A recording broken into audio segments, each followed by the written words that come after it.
I had a quick question for you. I am badly in need of a loan officer assistant. I'm bringing in 20 to 30 referrals a week. I can't physically process them on my own. Right, you just called them referrals, so that makes me very excited. Are they referrals or are they leads? Like, are they Zillow leads? What's the deal? No, the actual leads from a realtor to get pre-approved. You're getting like 80 to 100 leads a month. Actual people you've got to chase down and follow up on and everything else. Yes, correct. Okay, you're way late to the table hiring. I've tried, it just doesn't work. And I think I'm doing something wrong. The process that I'm using is probably not the best one. Okay, so what have you tried in the past and what didn't work? So I tried like that broker VA company. Say that again. The broker VA, that's a VA company that hires just loan officer assistants who know how to calculate income and help with the application, but they really don't. Okay. And then I've tried hiring someone from the bank, and then they literally leave for $1,000. Okay. So how many teammates have you had on your team in the past? And I've been on my own for 5 years since I left retail. 4. Okay. So for 4 years, you've always tried to have an assistant, but you've not hired the right one. They haven't stuck. Correct. Okay. How many people have come and gone? 4 total. Oh, just 4 for assistants. Yeah. Okay. Got it. And some of them were placed by this recruiting company and one of them was a bank person, or what was the deal? One was referred by my prior coach. 2 was from that broker VA company. And then the last one was from a bank referral. Okay. Do you work at a bank now? No, I own my own brokerage. I'm a broker. Okay. I just didn't know what you meant when you said a bank referral. Were they like a teller or something? So they used to work at the bank in the mortgage department as a processor, and the bank downsized and centralized their processing overseas. Okay. So I think that, and you have no team right now? I have a team of 5 LOs. But for you, I'm talking about you. No, I do not. Okay. So you have Rocks generating 20 leads a week. Correct. And you have 5 loan officers to babysit. Correct. And do you staff a processor, or do everybody send their own stuff to the broker? Third-party processor I use 3 of them. They're pretty good. Okay. It's just the upfront process is the part that I'm stuck on getting and getting those to convert. I'm so excited we're talking about this because I spent 5 hours working on the Slay with Shay agenda yesterday. And I'm not only going to teach exact framework for who to hire, when to hire, core values, checklists, swim lanes, service level agreements, like everything. Like I'm going to give you guys my whole playbook on hiring the first or the 6th person on your team.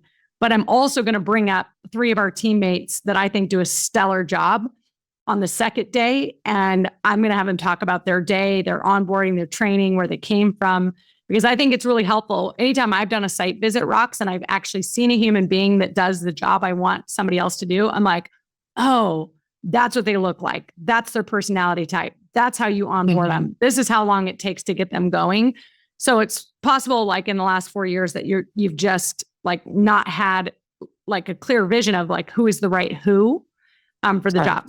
So what I would tell you is you need a lead admin. Okay, this is a sales assistant. I've hired a ton of people into this role with 0 mortgage experience. And then I teach them just little baby bits at a time. Okay. Like right away. Now, ideally you're getting them licensed within 90 days. I love hiring people 23 years old. They become my future superstar loan officers. And some of them stay in the role a really long time, but it's a hard job. But if somebody comes in on that role and works your lead tracker, I call it a lead admin.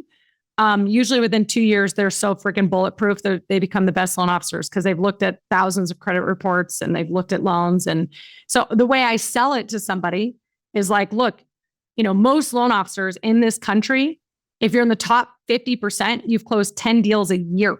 Okay. In the top 50%, it's bad.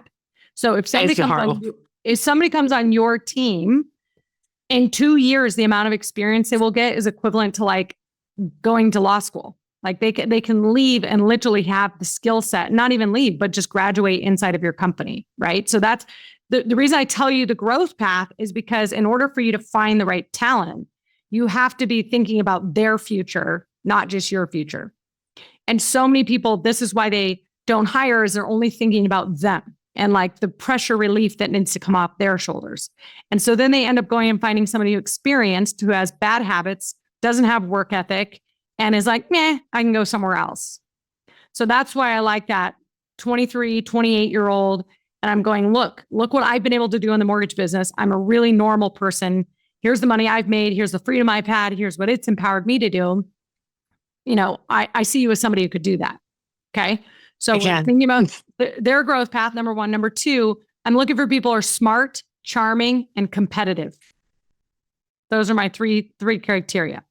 Smart, charming, competitive. They don't have to know how to spell mortgage or 1003 or anything. Okay. How do you determine if they're smart? I don't know. You get kind of a sense, right? You can have them come watch you. I don't know. I've just got a sixth sense about that. And I think about who was I at 23? Nobody freaking trained me, and probably anybody else on this call. We had to just get it, right? We had to think about, what does a bank want? What is risk aversion? How do I figure it out? How do I learn? Because to be in this business, you've got to be resourceful yourself, and you've got to self-adjust a lot. So smart, charming, competitive. I'd pay them a salary plus a bonus per file. So usually it's like a $40,000, $45,000 job and a bonus per file, maybe $50 a file. Once they get licensed, you bump them up to $75 a file. Like this is like a really hard $65,000 job, but you graduate after 2 years and you're a freaking bulletproof loan officer that will make 100, 200, 300 grand over the next 2 years.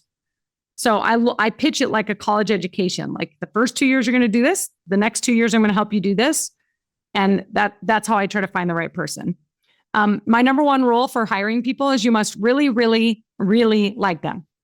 Okay. So those 4 people, were any of them like people you really, really, really like? Oh, my first one, my second year in business, net income was over $1 million. And he knew nothing about mortgage. He was that charming. Okay, cool.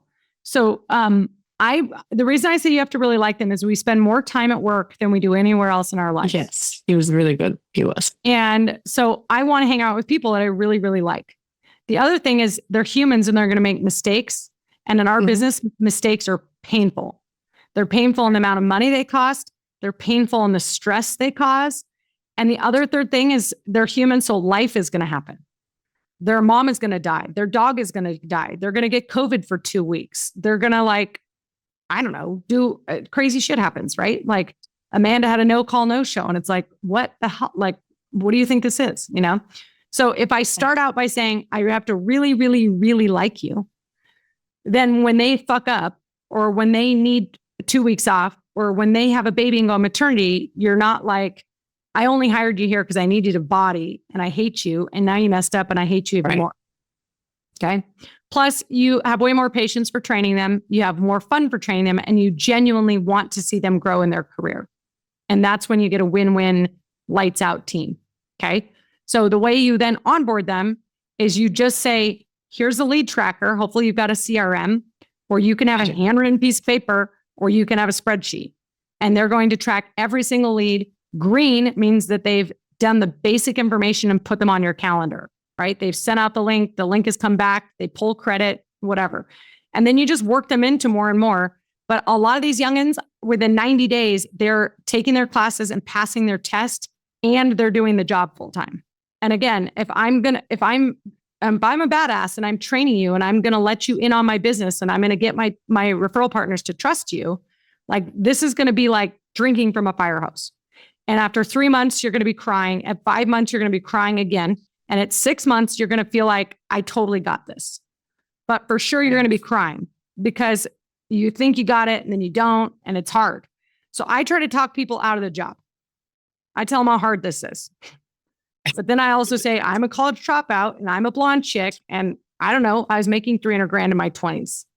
So that's how I found him. I've got a 23-year-old sitting right out here, Evan, who's amazing. I'm going to put him on stage. I've got Sierra, who's like probably 27. She's amazing. And they didn't come from background. And where are you finding them? First of all, I look everywhere in the world. So anywhere you meet somebody that you're like, oh, wow, I like you. You're alive. You had a personality. You were like, I had an Uber driver the other day in Minnesota. And I was like, oh, damn, like you're a real person that has communication skills and like people skills. And you have a sense. Like if I was recruiting, I'd probably recruit this guy. we ended up talking. He sold cars. He was actually a founder in a tech company. So he's driving Uber at night. And I was like, well, no wonder. Right. But standout people stand out wherever they're at. Bartenders, servers, go to the mall, anybody in retail who's like above and beyond, like they're racing around the store and they're actually helping you find stuff. I'm looking for people that have a work ethic, that want it, that want a big future. That's how I know I really, really like them. Right. Like we have shared values. Your clients referring you people and your realtors referring you people helps too. And I think if you say, I'm looking for somebody who's young, hungry, competitive, coachable is my other thing. They've got to be coachable. If somebody's so afraid to get any feedback because they're perfectionists, it's really hard to lead people to greatness. That was the last one. He was afraid to try because I said, you cannot break it. Right. The only thing I don't want you to do is pull credit again. Just do as best you can. You cannot break it. But he was so afraid to try. So when you're interviewing, you have to try to come up with as many questions, like get a sense about this person. Like, what are the hard things that they've done in their life? What are the challenges that they've overcome? I want to know about like, how much drama do they have in their life? Tell me about your parents. Are they still alive? Do you hang out with them? And if they're like, yeah, like you can get a sense like, is this a healthy person? Right. Mm-hmm. We all have fucking mental health challenges because we're all stuck on our phones too much and we're all stressed and anxious and overwhelmed. But like, to what degree? To like panic zone and you can't function, or to like, healthy dysfunction. And a lot of times it's the people that had a hard childhood or started working at the subway at 13 years old that make the best employees. Like I always say, what was your first job? How old were you? Because like my nanny right now is 19 and she works like a maniac and goes to college full time. And her grandma's paying for college and everything else, but she loves having money. She's very money motivated and she's very scared not to have that security for herself. A lot of women, they don't want to depend on other people. They want to make it their own way. I want to know that story. So I'm looking for character. Character is like, do you do what you say you're going to do? Do you show up? Do you follow through on promises? Like, what kind of person are you? Yeah. Are you shady or what? You usually can get a sixth sense on that, but then drive is how driven they are. What other things have they gone for in their life? I like asking a ton about high school. What sports did you play? Were you in a band? Were you in a play? What did you do? And then skills are, what are their skills? Like, can they type? Can they spell? Can they use Excel? How good are they? Can they use ChatGPT? Yeah. Can they use ChatGPT? Absolutely. Are they self-resourceful? I don't care. I don't hardly even look at resumes, you guys. A resume, honestly, is helpful to see how many jobs they've talked to, because that's the biggest indicator of character. Is like, if they are like constantly moving, there's a problem. Because they're probably victim mode. They're pointing fingers. Everything's got a problem. It doesn't work for me. Like I want people that are rhinos around me, that have thick skin, that I can, some days be like unleashed and they're not going to freak out. Like they've got to be willing to take feedback. Like I only want people around me who want to be winners. Like, but those are part of my core values. So we can follow up and send you those too. Was that helpful to everybody? No, it was very helpful. Thank you. And I already booked for Reno, so. I saw that, Rox. I'm so excited you're coming. That's going to be really good. All right, Vogel, thank you again. You're welcome, sweetheart. Vogel, what was your question?